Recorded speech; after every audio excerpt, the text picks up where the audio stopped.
आना। अगर इसको सही देखे तो 500 रुपए महीना, 500 रुपए में घर नहीं चलता है। मेरी मांग है कि इसको बढ़ा के 1 लाख रुपए किया जाए। एमएसपी की गारंटी किसानों को उनकी सभी फसलों पे मिलनी चाहिए। 500 रुपए किसानों गन्ने का मूल्य करना चाहिए। दूसरा, 14 दिन के अंदर उसको पैसा मिल जाए। किसान आत्महत्या कर रहा है इतने बड़े पैमाने पे। मैं मानता हूं अगर किसानों को निराश होकर आत्महत्या करनी पड़े तो सरकार को जिम्मेदारी उठानी चाहिए।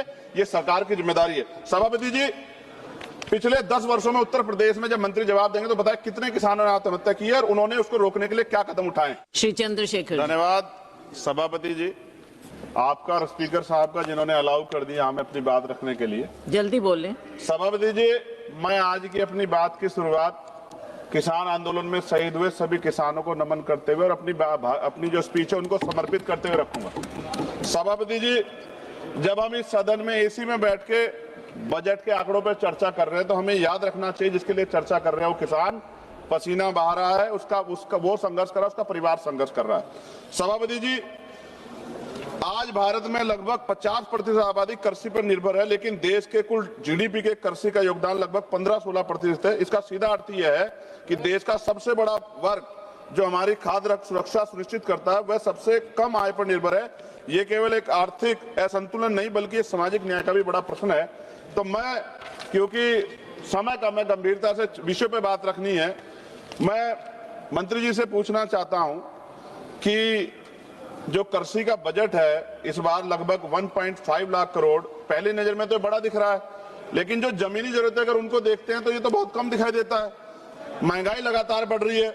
ये बजट किसानों की जरूरतों के अनुसार नहीं है बल्कि सरकार की प्राथमिकताओं के अनुसार है। इसको आपको देखना चाहिए। पीएम किसान योजना 6,000 रुपए देते हैं आप सालाना।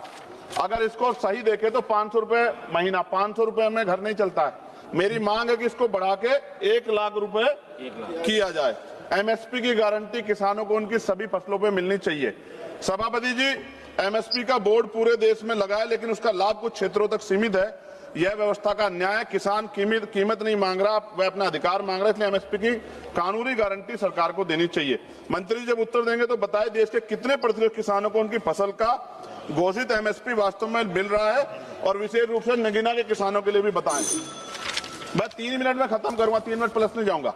फसल उगाता है मगर दाम नहीं मिलता, मेहनत का हक उसे हर शाम नहीं मिलता, बाजार में उसकी कीमत कोई और तय करते देता है, उसका पसीना भी जैसे सस्ता कर देता है। किसान भीख नहीं अपना अधिकार मांगता है, वो अपने पसीने का सिर्फ उचित दाम मांगता है। फसल बीमा योजना पे भी सरकार ध्यान दे। किसान आत्महत्या कर रहा है इतने बड़े पैमाने पे। मैं मानता हूं अगर किसानों को निराश होकर आत्महत्या करनी पड़े तो सरकार को जिम्मेदारी उठानी चाहिए। ये सरकार की जिम्मेदारी है। सभापति जी, पिछले 10 वर्षों में उत्तर प्रदेश में जब मंत्री जवाब देंगे तो बताएं कितने किसानों ने आत्महत्या की है और उन्होंने उसको रोकने के लिए क्या कदम उठाए। मैं अब अपने क्षेत्र की मांग करूंगा। नगीना क्षेत्र में किसान गन्ने से परेशान है, गन्ने के रेट से।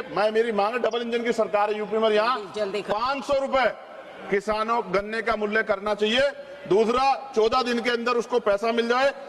आलू का किसान परेशान है उत्तर प्रदेश को, पर्याप्त दाम नहीं मिल रहा है। ईरान की वजह से, युद्ध की वजह से यूरिया जो है उसकी स्थिति खराब होगी। हमारे यहाँ पे कई नहरें जो जर्जर हो गई, समय पे पानी नहीं मिलता। अंत में सभापति जी, वो खेतों में मेहनत करके देश को खिलाता है, खुद अपने हक के लिए भटकता रह जाता है। वो वोट के समय सबसे पहले याद आता है लेकिन बजट में उसको हिस्सा क्यों कम मिलता है। महोदय, एक ऐसी व्यवस्था जहां अन्नदाता सबसे ज्यादा परेशान है। मैं मंत्री से मांग कर रहा हूं किसानों की पीड़ा को हरे और किसानों को उनका उचित लाभ दे। धन्यवाद। जय भीम, जय भारत।